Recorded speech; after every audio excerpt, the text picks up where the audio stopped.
క్రీస్తు శకం 1600 సంవత్సరంలో ఈస్ట్ ఇండియా కంపెనీ ఏర్పడినది. వారు వ్యాపారం ద్వారా భారతదేశంలోకి అడుగుపెట్టి అధికారాన్ని హస్తగతం చేసుకున్నారు. క్రీస్తు శకం 1757 సిపాయిల తిరుగుబాటుతో ఈస్ట్ ఇండియా కంపెనీ పరిపాలన ముగిసి బ్రిటిష్ రాజ్ సార్వభౌమ పరిపాలన భారతదేశంలో ఏర్పడింది. విక్టోరియా రాణిని భారతదేశ చక్రవర్తిగా ప్రకటించారు. క్రీస్తు శకం 1700 సంవత్సరం నుండి 1857 వరకు ఈస్ట్ ఇండియా కంపెనీ సుల్తానుల నుండి, నవాబుల నుండి, స్థానిక రాజుల నుండి భారత భూభాగాన్ని వశం చేసుకొని వారి పరిపాలన విస్తరించింది. సుల్తాన్లకు, నవాబులకు, స్థానిక రాజులకు కంపెనీ నుండి ఎటువంటి ఇబ్బందులు ఏర్పడ్డాయి? రాను రాను వారు అధికారాన్ని ఎలా చేజార్చుకున్నారు? వారి పరిపాలనను కాలరాసిన చట్టాలేమిటి? నవాబుల అధికారాన్ని గండి కొట్టడానికి బ్రిటిష్ వారు పన్నిన వ్యూహం ఏమిటి అన్న టాపిక్ గురించి తెలుసుకోవాలనుకుంటే ఈ వీడియోని లైక్ చేయండి, కామెంట్ చేయండి, షేర్ చేయండి. ప్రోలానాయుడు అనే ఛానల్ని సబ్స్క్రైబ్ చేసుకోనండి. So friends, let's go to the topic. స్వాతంత్ర పూర్వ భారతదేశంలో ఒక స్థానిక రాజ్యానికి కానీ సంస్థానానికి కానీ తమకు సామంతులుగా మార్చుకునేందుకు ఫ్రెంచ్ వారు, ఆ తర్వాత బ్రిటిష్ ఈస్ట్ ఇండియా కంపెనీ వారు ప్రయోగించిన కూటనీతే సైన్య సహకార వ్యవస్థ. సైన్య సహకార వ్యవస్థకు ఆద్యుడు ఫ్రెంచ్ గవర్నర్ జోసెఫ్ ఫ్రాంక్లిన్ డూప్లే. 1740 చివరిలో అతడు హైదరాబాద్ నిజాంతోనూ కర్ణాటిక్తోనూ ఈ ఒప్పందాలు కుదుర్చుకున్నాడు. 1757 ప్లాసీ యుద్ధం తర్వాత రాబర్ట్ క్లైవ్ బెంగాల్కు చెందిన మీర్ జాఫర్పై వర్ష షరతులు విధించడం ద్వారా ఈస్ట్ ఇండియా కంపెనీ ఈ పద్ధతిని అనుసరించింది. అలాగే 1764 బాక్సర్ యుద్ధంలో విజయం సాధించాక కుదుర్చుకున్న 1765 అలహాబాద్ ఒప్పందంలో కూడా ఇదే పద్ధతిని అనుసరించారు. క్లైవ్ వారసుడు రిచర్డ్ వెల్లెస్లీ మొదట్లో స్థానిక రాజుల పట్ల జోక్యం చేసుకొని ఈ విధానాన్ని అవలంబించాడు. కానీ తర్వాత తోసిపుచ్చి రాజుల చేత చేయించాలని సైన్య సహకార వ్యవస్థపై మొగ్గు చూపాడు. అతడు దానికి కొన్ని మార్పులు చేసి మెరుగుపరిచాడు.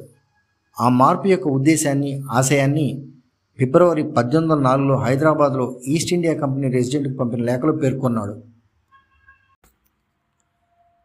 సైన్య సహకార ఒప్పందం కుదుర్చుకున్న పాలకుడు మరే ఇతర పాలకుడితో చర్చలు, ఒప్పందాలు చేసుకోవడానికి అనుమతి లేదు. వారికి స్వతంత్ర సాయుధ దళం ఉండటానికి కూడా వీలు లేదు. ఆ రాజ్యాలు ఈస్ట్ ఇండియా కంపెనీ వారి సంరక్షణలో ఉంటాయి. దీనికయ్యే ఖర్చులను ఆ రాజ్యమే భరించాలి. భారతీయ పాలకులు చెల్లింపు చేయడంలో విఫలమైతే వారి భూభాగంలో కొంత భాగాన్ని జరిమానాగా కంపెనీ వారు తీసుకుంటారు.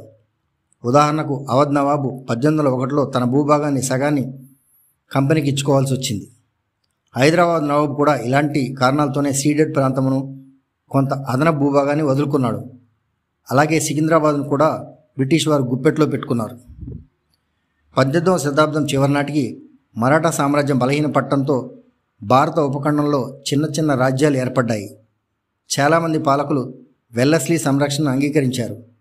ఎందుకంటే ఇది వారి పొరుగువారి దాడికి వ్యతిరేకంగా వారికి భద్రత ఇచ్చింది. వారి భూభాగాలను బ్రిటిష్ వారు స్వాధీనం చేసుకొనవచ్చు. కాబట్టి కంపెనీ వారు ఈ సైన్య సహకార ఒప్పందాన్ని పాలకులపై బలవంతంగా రుద్దారు. భారతదేశంలోని ప్రధాన రాష్ట్రాలతో అనుబంధ పొత్తులు స్థాపించడంలో గవర్నర్ జనరల్ విధానం ఏమిటంటే, ఆ రాష్ట్రాలు బ్రిటిష్ శక్తిపై ఆధారపడే స్థాయిలో ఉంచడం, ఏదైనా చర్యలు తీసుకునే అవకాశాలు లేకుండా చేయడం, బ్రిటిష్ సామ్రాజ్య భద్రత ప్రమాదం కలిగించే పొత్తులను కుదుర్చుకోకుండా ఉండటం, ఆ రాజ్యాలపై నియంత్రణ తెచ్చుకొని భారతదేశంలో ప్రశాంతత ఉండేలా చూసుకోవడం. ఈస్ట్ ఇండియా కంపెనీకి గవర్నర్ జనరల్గా పనిచేసిన లార్డ్ డల్హౌసీ 1848, 1856 మధ్య రాజ్య సంక్రమణ సిద్ధాంతాన్ని రూపొందించి అమలుపరిచాడు. ఈస్ట్ ఇండియా కంపెనీ యొక్క ఆధిపత్యం కింద ఉన్న సామంత రాచరిక సంస్థానాల్లో పాలకుడు అసమర్థుడైనా లేదా పుత్ర సంతానం లేకుండా మరణించినా ఆ రాజ్యాలు అప్రమేయంగా ఈస్ట్ ఇండియా కంపెనీలో కలిసిపోతాయి. ఈ నియమం తరతరాలుగా పుత్ర సంతానం లేని రాజులు వారసుని దత్తత తెచ్చుకోవడం అనే సాంప్రదాయానికి తెరలేపింది. అంతేకాక పాలకుడు సమర్థుడా కాడా అన్న విషయాన్ని కూడా బ్రిటిష్ వారే నిర్ణయించేవారు. ఈ సిద్ధాంతం అమల్లోకి వచ్చే సమయానికి బ్రిటిష్ ఇండియా కంపెనీకి భారత ఉపఖండంలో విస్తృతమైన భూభాగాలపై అధికారం చెలాయించే స్థాయికి వచ్చింది. రాజ్య సంక్రమణ సిద్ధాంతం నిబంధనలను అనుసరించి కంపెనీ 1848లో సతారా, 1849లో ఒడిస్సా జైపూర్ సంబల్పూర్, 1854లో ఝాన్సీ నాగ్పూర్, 1855లో ఆర్కట్ తంజావూర్, 1856లో ఉదయ్పూర్ అవధ్ సంస్థానాలను ఈస్ట్ ఇండియా కంపెనీ ఆక్రమించింది. వీటిలో చాలా మటుకు స్థానిక పాలకుడు సరిగా పాలించడం లేదని ఆక్రమించుకున్నవే. ఈ సిద్ధాంతం పర్యవసనంగా కంపెనీ వార్షిక ఆదాయానికి అదనంగా 40 లక్షల పౌండ్లు స్టెర్లింగ్ జత అయినవి. 1833లో పార్లమెంట్ చేత భారత ప్రభుత్వం అమల్లోకి వచ్చింది.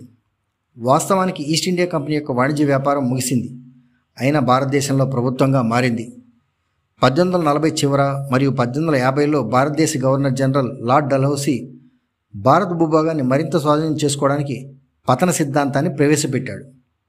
ఒక భారతీయ పాలకుడికి వారసుడు లేకుండా చనిపోయినట్లయితే, అసమర్థతో ఉన్నట్లయితే బ్రిటిష్ ఈ భూభాగాన్ని తీసుకోవచ్చని ఈ పాలసీ పేర్కొంది.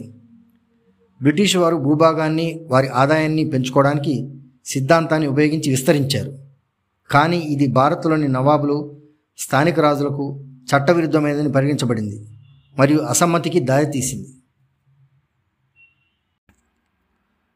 చూశారు కదా మిత్రులారా, ఇంత అద్భుతమైన చారిత్రక సంఘటనలు మరిన్ని మీకు చేరువ అవ్వాలంటే ఈ వీడియోను లైక్ చేయండి, కామెంట్ చేయండి, షేర్ చేయండి.